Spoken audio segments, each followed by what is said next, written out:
My name's Jon Landry. I like long walks on the beach, and I like playing guitar. And I play in a band called the Stanfields, and we don't get along very well most of the time, but sometimes we get along just enough to get on stage together and get in the van together for many hours. Other than that, we hate each other.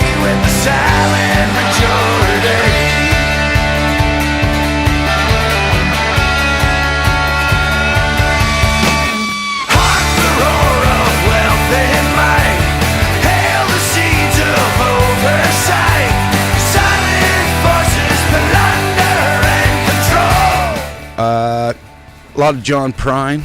Love John Prine. Springsteen, AC/DC, Neil Young, Crazy Horse. Think Nirvana.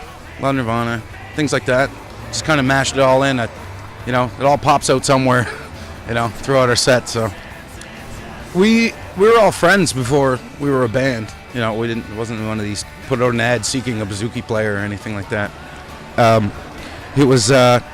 We used to hang out at my apartment and we'd jam acoustics, when we weren't playing with our respective bands wherever around Halifax or beyond. And they were pretty fun nights, and we just decided to put a real band together, and we haven't really looked back. We just thought this was pretty fun, so we took it on the road. It's I can't give you a real straight answer to that one. It's I can't even. I've lost count how many times we've come to Toronto, but it always seems to get better and better, like starting off at the, a Tuesday night at the Horseshoe and playing for 3 people, and then playing for a couple hundred people, 15 trips later. It's kind of hard to remember, because we don't really look back too much. It's kind of more about looking ahead. So, it's all a battle. It's all a struggle. We can go outside of Halifax, 2 hours and play to 5 people, just as easy as, outside of Toronto 2 hours. So, it's, we've been received pretty well in the city. So, we love coming here. So, we've been here a million times. So, we obviously love it. So, I think it's a great town.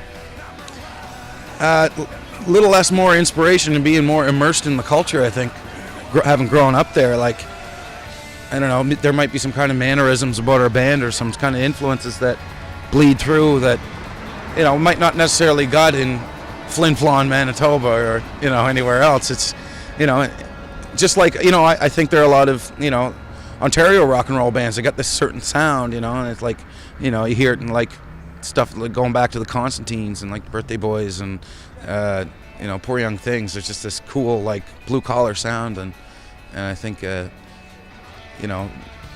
we've been influenced by a lot of those groups too, so it kind of bleeds into our thing. So we're trying to break out of the East Coast thing and get more pan-Canadian. Death and Taxes is the name of the record. We recorded it in Halifax at the end of January of 2012 this year. We brought in a guy named Mike Fraser.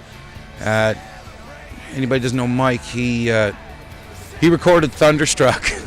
He recorded like last few AC/DC records, so he was like a natural. He was kind of like our dream list kind of guy, right? We're like, yeah, right, we'll get him. No, but we called him up, and he agreed to do it.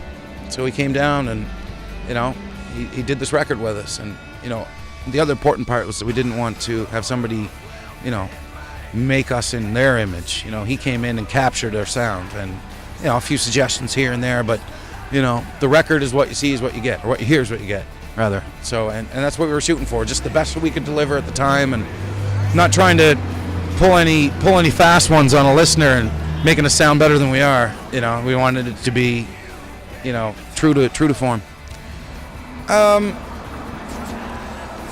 Like I said, like the live sound, like we were shooting for what we sound like live. And our first record, Vanguard, was when we did Vanguard, we were 3 months into the game and still trying to find our feet and find our sound. And the record did okay for us, and got us out to the rest of the country and so on and so forth. But with this record,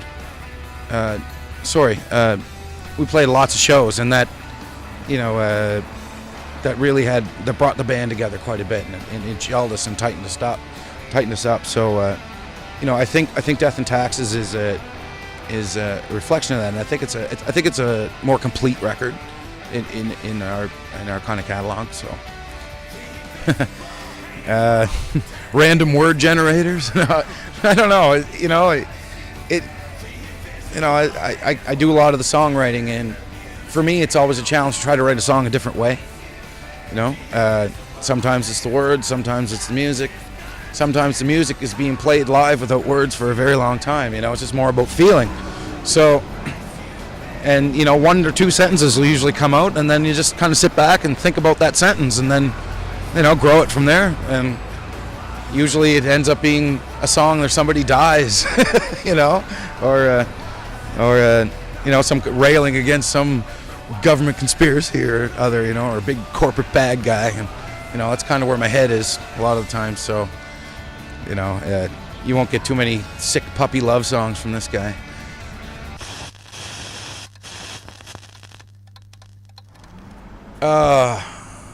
Life is a bowl full of cornflakes that have been sitting in the milk too damn long.